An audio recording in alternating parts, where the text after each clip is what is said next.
जय हिंद दोस्तों and very good morning. And आप लोगों को प्रगति आइडियल एकेडमी के इसमें आपको चैनल में आप लोगों को बहुत बहुत स्वागत है।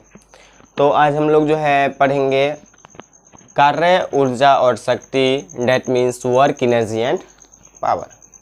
चलिए स्टार्ट करते हैं। सबसे पहले हम लोग जानते हैं वर्क क्या होता है, कार्य क्या होता है। देखिए वर्क यानी कि कार्य के बारे में आप लोग को पता होगा। कोई भी अगर हम वस्तु को उठा के एक जगह से दूसरे जगह ले जाते हैं, डेट मीन्स कार्य हो गया। या ले देखिए घर या अलग की भाषा या जो हमारे सामाजिक वैसा उसमें अगर हम लोग डेली लाइफ में हम लोग डेली कार्य करते हैं, लेकिन फिजिक्स की भाषा में कार्य कुछ और होती है। फिजिक्स की भाषा में थोड़ी सी चेंजिंग होती है, उसको हम लोग जानते हैं। तो कार्य जो है देखिए जैसे कि मजदूर द्वारा भी कार्य किया जाता है, ईंटा को लगाना, ठीक है, घर बनाना, ये सभी क्या है कार्य है। लेकिन फिजिक्स की भाषा में इसका कार्य क्या वैल्यू क्या होगा, और जैसे कोई भी काम अगर करते हैं तो उसका वैल्यू क्या होगा, कैसे कार्य को कैलकुलेट करेंगे जो हमने इतना कार्य किया।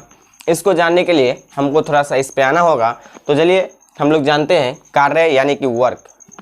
देखिए वर्क जो होता है, जैसे मान लीजिए यहाँ पे एक सरफेस है और सरफेस पे कोई ऑब्जेक्ट रखा हुआ है एम मास का, और इस पे हम क्या लगाएं, फोर्स लगाएं यानी कि बल लगाएं। तो बल लगाएंगे तो ये क्या हो जाएगा, ये इधर आके घसक जाएगा, इधर क्या हो जाएगा, घसक जाएगा, यानी एस दूरी यह क्या हो गया, घसक गया। डेट मीन्स फोर्स, यानी कि जब किसी वस्तु पे बल लगा के उसमें विस्थापन कर दे, यानी कि एक जगह से दूसरे जगह क्या कर दे, विस्थापित कर दे, तो इसे हम क्या कहते हैं, बल कहते हैं। लेकिन यदि हम दीवार में अगर हम धक्का दें तो ये कार्य नहीं हुआ, क्योंकि बल तो लगा लेकिन विस्थापन कितना, कुछ नहीं।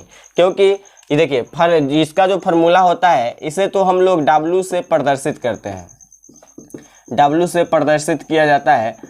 और W बराबर जो होता है, W बराबर वो होता है F इंटू एस, यानी कि कार्य बराबर बल गुना विस्थापन। यदि समतल पे यानी कि किसी वस्तु को जब हम धक्का देते हैं तो उसके जो विस्थापन होता है उसमें जो दूरी उत्पन्न होता है वह क्या कहलाता है, कार्य कहलाता है। तो कार्य का अगर हम डिफिनेशन लिखें तो लिखेंगे जब किसी वस्तु द्वारा किसी वस्तु पर बल लगाया जाता है, जब किसी वस्तु द्वारा किसी वस्तु पर बल लगाया जाता है तो उसके कारण उसमें विस्थापन होता है, और इस घटना को कार्य कहा जाता है। या कह सकते हैं कार्य का परिमाण बल का परिमाण और विस्थापन के परिमाण के गुणनफल के बराबर होता है, यानी magnitude of force and magnitude of displacement, विस्थापन के गुणनफल के बराबर। देखिए जैसे होता क्या है, कभी कभी जो है हम लोग इसको एंगल बना के खींचते हैं, कभी कभी एंगल बना के खींचते हैं, ठीक है। जैसे ये मास का वस्तु, यहाँ से हम एंगल बना लिए कुछ थीटा, और बल इसको लेके खींचे तो यह यहाँ पे आके विस्थापित हो गया, एस दूरी विस्थापित हो गया। तो इसके लिए जो कंपोनेंट यूज किया जाता है वो आता है W equal to F S cos theta, W equal to F S cos theta. जब कोई व्यक्ति यदि किसी वस्तु को किसी एंगल से खींचे तो उसके लिए क्या हो जाता है, एफ एस कॉस थीटा। अब देखिए यहाँ पे जो है कॉस थीटा हो गया, क्योंकि जब भी एंगल होगा तो वहाँ पे हम लोग क्या लगाएंगे, कॉस थीटा लगाएंगे। अब देखिए एक और इसका फार्मूला आता है, तीसरा फार्मूला, यदि जैसे कि देखिए ये तो हो गया समतल के लिए। अब देखिए जैसे कि अगर 90 डिग्री पे कोई वस्तु जाता है, 90 डिग्री पे, कितना डिग्री, 90 डिग्री पे, तो cos 90 का वैल्यू 0 किया गया, कार्य 0, यानी कि जो कुली जो बोझ लेके जाता है या कुली जो सामान लेके जाता है उसके द्वारा किया गया कार्य 0। लेकिन ऐसा वास्तव में होता नहीं है, ये फिजिक्स की भाषा में होती है, ठीक है, नहीं तो पिटाई उटाई खा जाएंगे। देखिए तो यहाँ पे क्या हो गया, 90 डिग्री हो गया, तो यहाँ पे क्या हो जाएगा, वस्तु द्वारा जो है क्या हो जाएगा, तो वस्तु यदि वस्तु कहाँ जा रहा हो, ऊर्ध्वाधर की ओर, यदि वस्तु ऊर्ध्वाधर की दिशा में कार्य करे, ऊर्ध्वाधर की दिशा में कार्य करे, ऊर्ध्वाधर हो गया, या कोई वस्तु अगर सीढ़ी पे लेके जा रहा है किसी वस्तु को तो उसके द्वारा कार्य किया जाएगा। क्यों किया जाएगा, क्योंकि वह एंगल पे जा रहा है, और वहां पे जो होगा, वहां पे जैसे कि सीढ़ी है तो इसके द्वारा जो है नीचे की ओर जो बल लगेगा वो लगेगा जितना मास का वस्तु और इंटू जी, यानी कि F का जो वैल्यू हो जाएगा वो हो जाएगा mg और S का वैल्यू इसका हाइट यानी h, यानी कि इसका हम फार्मूला अगर बोले तो W बराबर क्या हो जाएगा mgh, यानी कि जब कोई वस्तु अगर ऊर्ध्वाधर यानी कि हाइट या सीढ़ी के ओर जा रहा हो तो उसके द्वारा किया गया कार्य क्या हो जाएगा mgh हो जाएगा।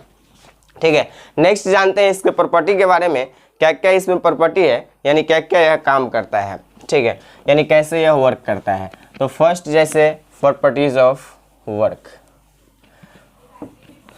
प्रॉपर्टीज ऑफ वर्क में पहले देखेंगे इसके 0 डिग्री, फिर 90 डिग्री, फिर 180 डिग्री, और इसका पहले SI मात्रक वगैरह हम लोग नहीं देखे हैं, इसको देख लेते हैं। देखिए कार्य का W से प्रदर्शित करते हैं और कार्य का जो मात्रक होता है, कार्य का मात्रक वह एक होता है, जैसे हम लोग भी फार्मूला बताए थे W बराबर F इंटू एस। तो F क्या है, तो F है बल, और बल का मात्रक होता है न्यूटन, और विस्थापन यानी न्यूटन मीटर, और इस न्यूटन मीटर को कहते हैं न्यूटन मीटर को कहा जाता है जूल। क्या कहा जाता है, जूल। ये हो गया MKS सिस्टम में। ठीक है, और अगर हम CGS में निकालें तो बल का न्यूटन जो होता है यह MKS में होता है या SI में होता है। जब इसको हम निकालेंगे तो ये आता है डाइन आता है। ठीक है, ये बल का क्या होता है CGS में डाइन, और विस्थापन का होता है सेंटीमीटर, और इसको कहा जाता है अर्ग। क्या कहा जाता है, अर्ग। ये किस में हो गया, CGS में।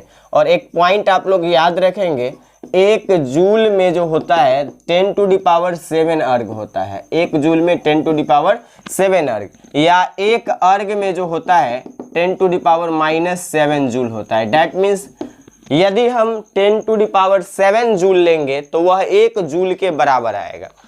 10⁻7 अर्ग लेंगे तो देखिए अर्ग जो है बहुत ही छोटा सा मात्रक है, यानी एक को 10⁻7 से डिवाइड करेंगे तब वह जूल के बराबर होगा। तो बहुत ही छोटा सा मात्रक कौन है, अर्ग, और जूल क्या है, बड़ा मात्रक, यानी जूल 10⁻7 से इसमें मल्टीप्लाई करेंगे तब वह क्या होगा, बराबर होगा। ठीक है, नेक्स्ट इसकी डायमेंशन की बात करें तो इसकी डायमेंशन जो होगा यानी बीमा, इसकी बीमा जो होगा डायमेंशन वह क्या हो जाएगा। तो देखिए यहाँ पे बल गुना विस्थापन, बल का हमेशा याद रखिएगा mL⁻⁻2 और इंटू S मतलब हो गया यानी कि लंबाई यानी L हो गया, तो ये हो जाएगा mL²T⁻², mL²T⁻², इसका बीमा हो गया। और नेक्स्ट पॉइंट एक चीज और याद रखेंगे, कार्य का मान जो है, कार्य का मान धनात्मक, ऋणात्मक और शून्य ये सभी हो सकते हैं। और यह कार्य कौन सी राशि है, तो कार्य है अदिश राशि, कार्य अदिश राशि है, कार्य अदिश राशि है। ठीक है, नेक्स्ट पॉइंट एक नोट करके लिखेंगे, कार्य का मान धनात्मक, ऋणात्मक तथा शून्य हो सकता है। ये तीनों हो सकता है। कैसे हो सकता है इसको हम लोग नेक्स्ट देखते हैं। जो कार्य कब जीरो होगा, कब ऋणात्मक होगा और कब धनात्मक होगा, यानी मेरे द्वारा कार्य किया गया कब जीरो हो जाता है, मेरे द्वारा कुछ नहीं कार्य करते हैं लेकिन वो नहीं किया जाता है, कब धनात्मक होता है, और कभी कभी ऐसा भी कार्य होता है जो ऋणात्मक भी होता है। तो देखते हैं, उसको लिखेंगे प्रॉपर्टीज ऑफ, ये तो हो गया इसका डैश दे के पॉइंट लिखने, यानी कि इसके मात्रक वगैरह की बात हो गई। नेक्स्ट हम लोग देखते हैं इसके प्रॉपर्टी के बारे में। देखिए गुण यानी कि properties of, properties of work, कार्य का गुण। देखिए फर्स्ट देखते हैं, यदि कोई व्यक्ति या वस्तु, यदि कोई वस्तु 0 डिग्री पर कार्य करे, 0 डिग्री पर कार्य करे तो अब बताइए थीटा का वैल्यू कितना हो गया, 0 डिग्री, और फार्मूला क्या होता है, तो Fs cos थीटा। तो Fs इंटू कॉस कितना, 0 डिग्री, तो कितना आ गया वैल्यू बताइए बच्चों, तो इसका वैल्यू कितना, cos 0 का वैल्यू कितना होता है, 1 होता है। तो किया गया कार्य कितना हो जाएगा, Fs, किया गया कार्य Fs यानी बल गुना विस्थापन। अब बताइए 0 डिग्री पर किया गया कार्य क्या हो गया, क्या हो गया, धनात्मक हो गया। तो नोट करके लिख लीजिएगा, या अतः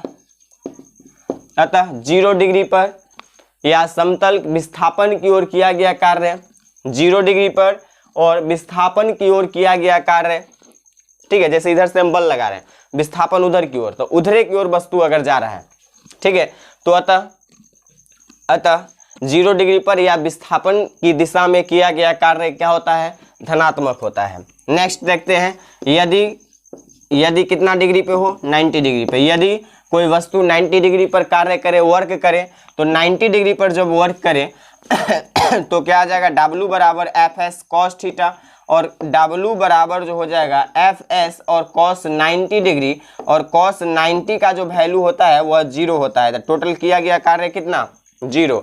यानी जब कोई वस्तु अगर बोझ लेके जा रहा हो ऊंचाई पे, ठीक है, ये ऊंचाई पे मतलब ऊंचाई नहीं जा रहे हो, मतलब ये समतल पे चल रहा हो, तो इसके सरफेस से कितना डिग्री का एंगल बनता है, 90 डिग्री।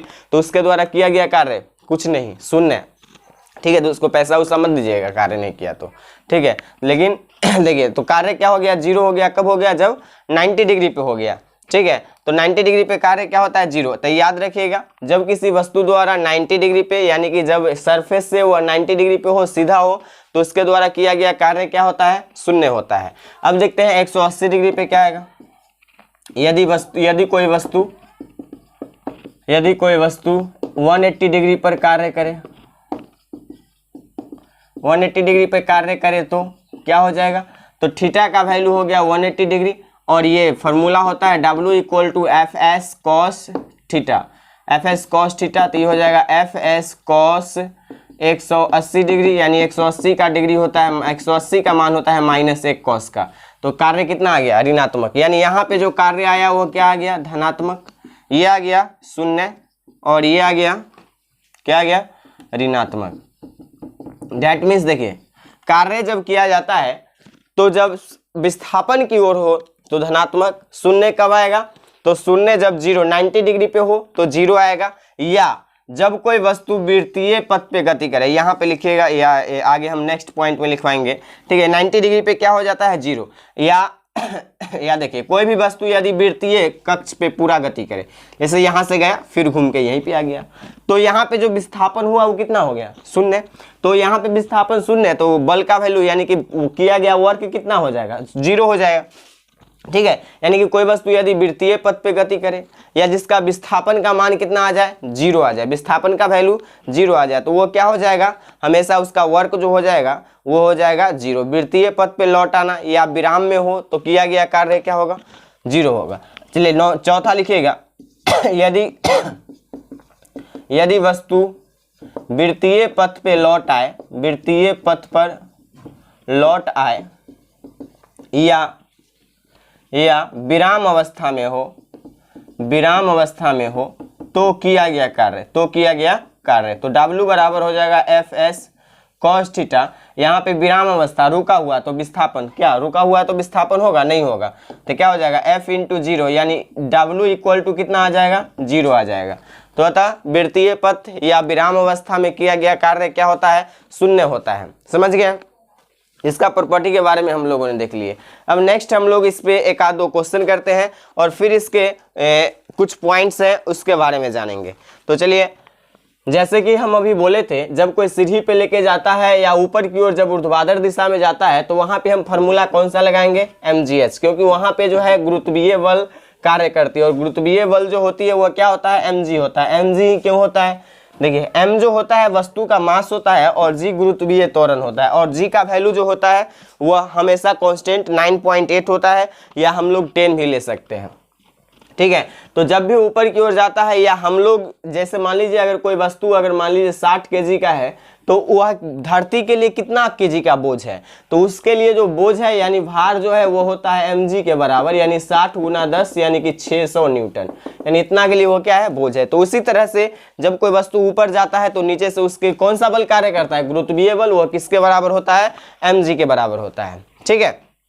तो नेक्स्ट एक क्वेश्चन जैसे लिखेंगे, एक तालाब में 200 kg पानी है, इसे 20 मीटर की ऊंचाई पर भेजना है, तो मोटर द्वारा किया गया कार्य निकाले।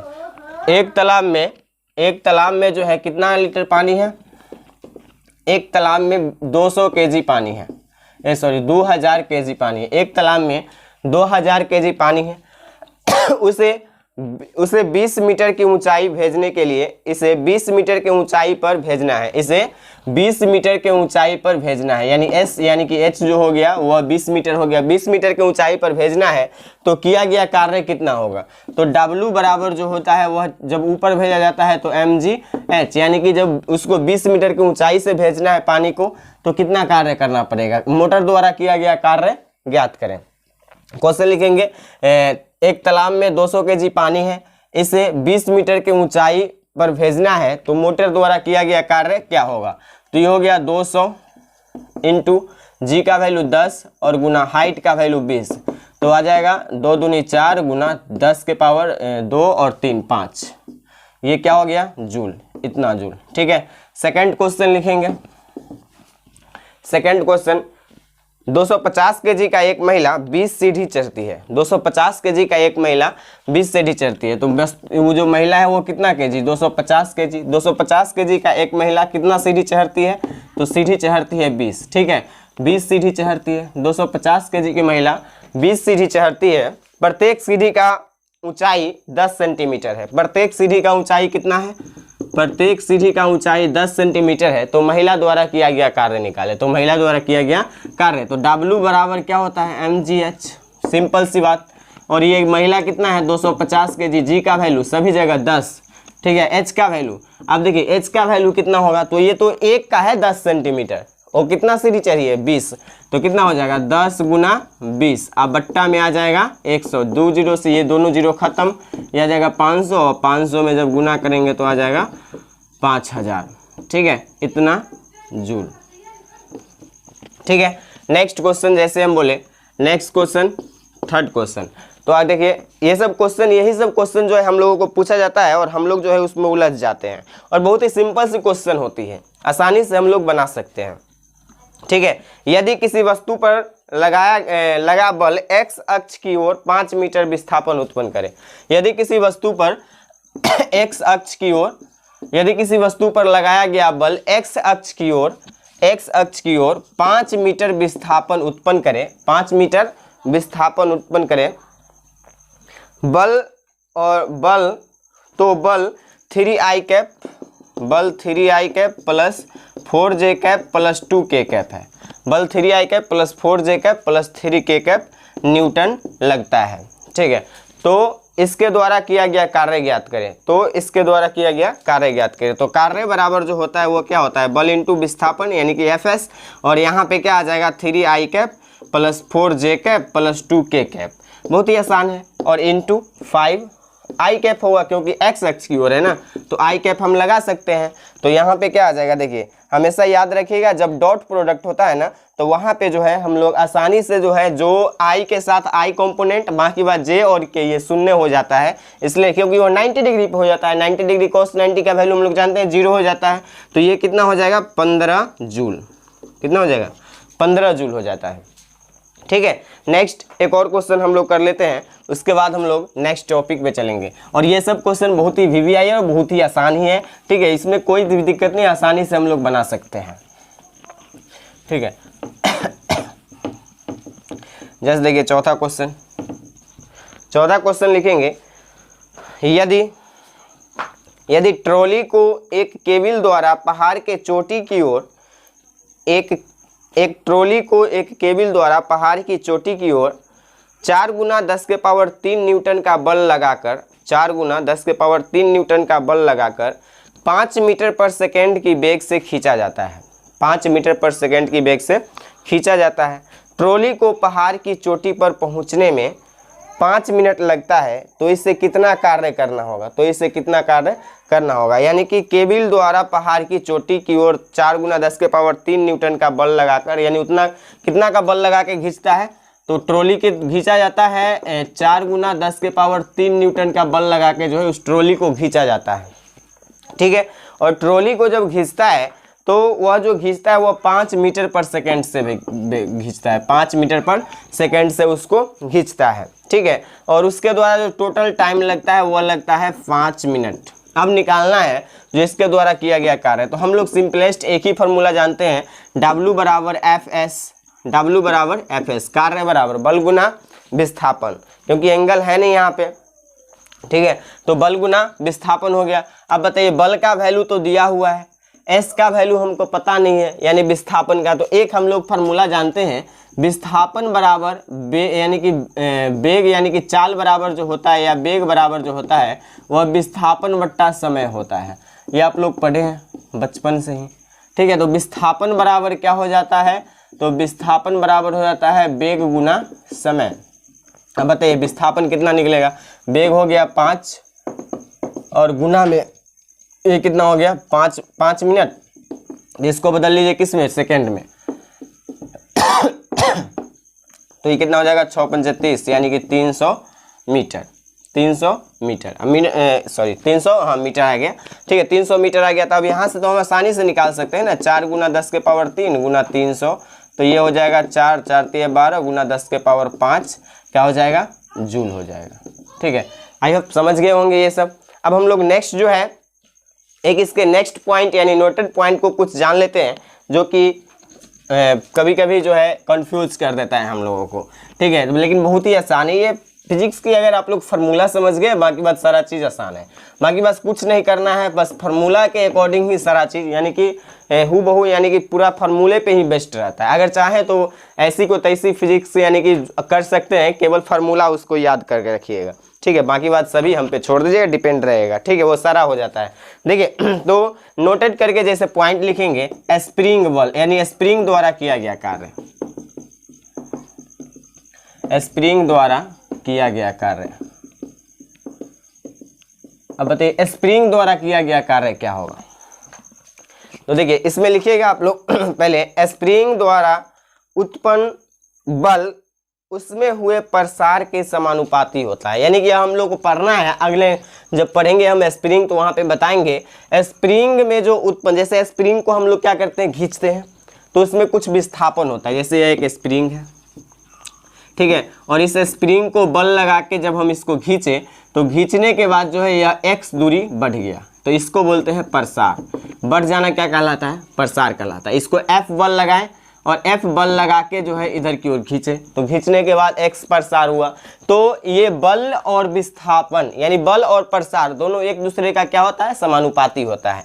यानी कि स्प्रिंग द्वारा उत्पन्न बल उसमें हुए प्रसार के समानुपाती होता है। वहाँ पे लिख लेंगे स्प्रिंग द्वारा उत्पन्न बल उसमें हुए प्रसार के समानुपाती होता है, यानी F जो होगा वह x के क्या हो जाएगा, समानुपाती होगा। और यहाँ से एक कांस्टेंट आ जाता है, क्योंकि हमेशा डायरेक्टली प्रोपोर्शनल को हटाने के लिए कुछ कांस्टेंट आता है, तो F इक्वल टू हो जाता है kx, क्या हो जाता है, F इक्वल टू kx हो जाता है। और हम ये जो है k क्या है, तो k है नियतांक, बल नियतांक, ठीक है, या कह सकते हैं नियतांक कांस्टेंट वैल्यू होता है स्प्रिंग नियतांक, ठीक है, स्प्रिंग नियतांक। और इसका जो मात्रक होता है, इसका मात्रक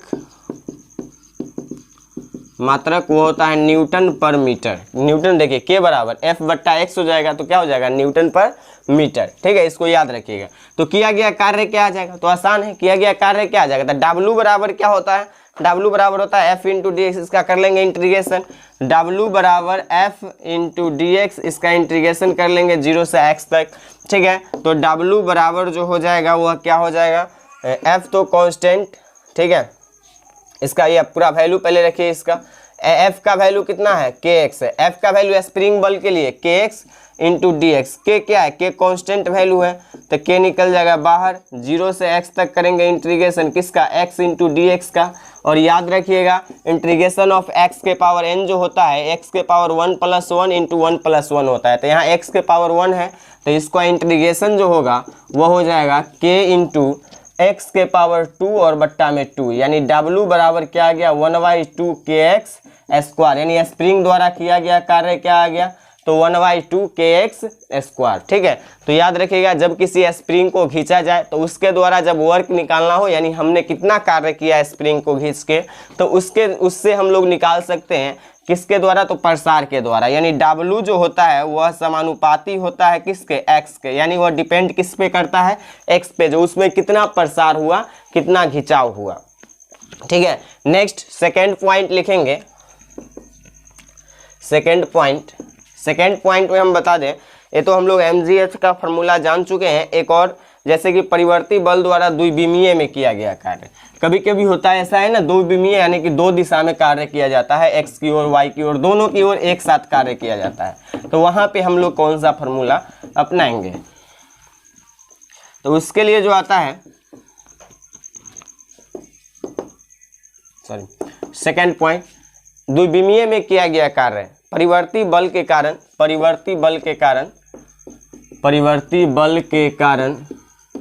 द्विविम में किया गया कार्य,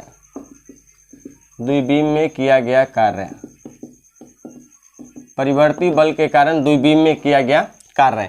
तो देखिए द्विविम मतलब एक्स और वाई दोनों, जैसे कि ऐसे है और इसको ऐसे कार्य किया गया, ठीक है, विस्थापन उसका ऐसे है, तो उसके द्वारा किया गया कार्य में हम लोग फॉर्मूला अपना सकते हैं।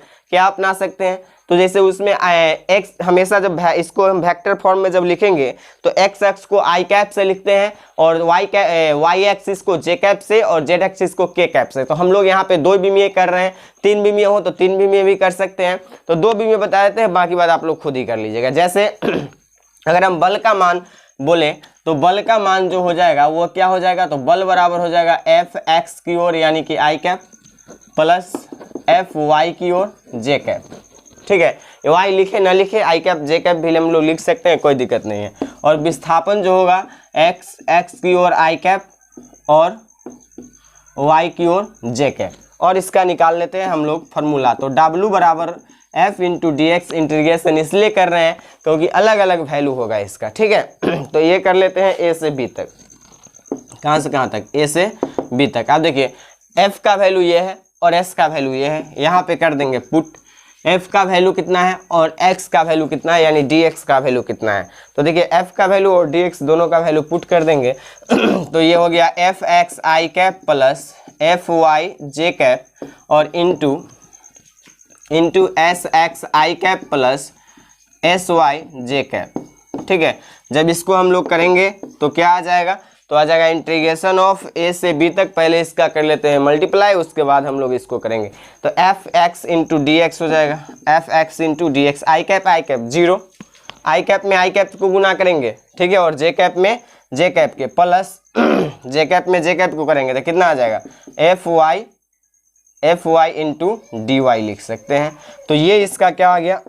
फॉर्मूला आ गया। इसका इंटीग्रेशन भी ए से बी तक, क्योंकि देखिए हमेशा जब डॉट प्रोडक्ट होता है ना तो उसका आई के साथ गुना होता है और जे के साथ, बाकी बात किसी के साथ नहीं होता है क्योंकि वह जीरो हो जाता है। तो एफ एक्स यानी एक्स को एक्स के साथ कर लेंगे और वाई के साथ कर लेंगे। ये हो गया द्विविमीय में।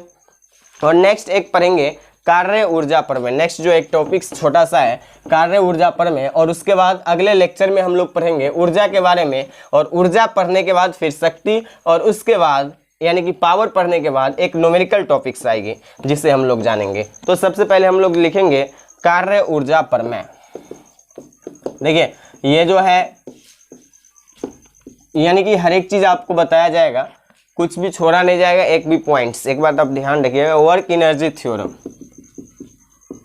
वर्क एनर्जी थ्योरम, कार्य ऊर्जा प्रमेय क्या होता है? देखिए कार्य ऊर्जा प्रमेय क्या होता है?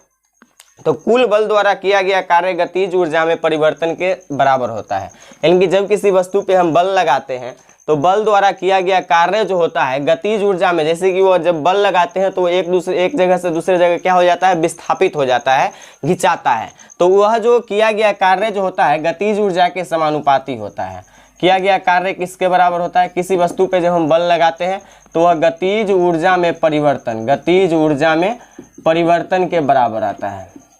दैट मीन्स कि W बराबर जो हो जाएगा यह हो जाएगा गतिज ऊर्जा में परिवर्तन। गतिज ऊर्जा होता है 1/2 mv 1 का स्क्वायर माइनस या 2 का स्क्वायर और 1/2 v1 का स्क्वायर, इसके बराबर हो जाता है। यानी कि इसका अगर हम डिफिनेशन लिखें तो क्या लिखेंगे? तो लिखेंगे कुल बल द्वारा किया गया कार्य गतिज ऊर्जा में परिवर्तन के बराबर होता है। गतिज ऊर्जा में परिवर्तन के बराबर होता है, इसे कार्य ऊर्जा प्रमेय कहते हैं, इसे कार्य ऊर्जा प्रमेय करते हैं। इसका अगर फॉर्मूला डिफाइन करना हो तो कैसे करेंगे? तो ये हो जाएगा एफ इंटू डी एक्स। तो W बराबर बल का जो फॉर्मूला होता है वो होता है ma, और इंटू हो जाएगा dx, और यहाँ a के जगह जो हम लोग लिखेंगे वो लिखेंगे a बराबर होता है v/t। आई होप जानते होंगे, ठीक है। यानी कि a बराबर हम लोग लिख सकते हैं dv/dt। अगर हम यहाँ पे ऐसे करें ds से गुना और ds से भाग इंटू dt, तो नीचे ही है, और ds से गुना भाग कर दे तो कोई दिक्कत नहीं, कोई दिक्कत नहीं। तो यहाँ से देखिए ds/dt यानी बल बट्टा समय, विस्थापन बट्टा समय जो होता है वो होता है वेग, और ये हो जाएगा ds, और ये किसके बराबर आ गया, a के बराबर। तो a के जगह हम ये पुट कर सकते हैं, तो w बराबर जो हो जाएगा वो हो जाएगा m into v into dv/ds into dx, या ds भी लिख सकते हैं, ठीक है। तो ये गया, बच गया सिर्फ किसका, तो m तो बाहर निकल जाएगा, कांस्टेंट वैल्यू, द्रव्यमान तो कांस्टेंट होता है ना, ये तो थोड़े सब जगह परिवर्तन होता है। तो ये हो जाएगा इंटू v² हो जाएगा, 1 से 2 तक कर लीजिए, या v1 से v2 तक कर लीजिए, ठीक है। तो v1 से v2 तक हो जाएगा, और ये हो जाएगा v², अब बट्टा में 2, ठीक है। तो यहाँ से जो फार्मूला आ जाएगा w बराबर वो 1/2 को बाहर लिख लीजिए, और m एक बार v2 का स्क्वायर हो जाएगा, और एक बार m 1/2 m v1 का स्क्वायर हो जाएगा। डैट इज़ ये फार्मूला हम लोग को क्या हो गया, आ गया। तो चलिए, आई होप आप लोग समझ गए होंगे वर्क क्या कैसे किया जाता है, और वर्क के फिजिक्स की भाषा में कैसा होता है। तो चलिए, लॉट्स ऑफ थैंक यू। अगले मिलते हैं हम लोग नेक्स्ट क्लास में।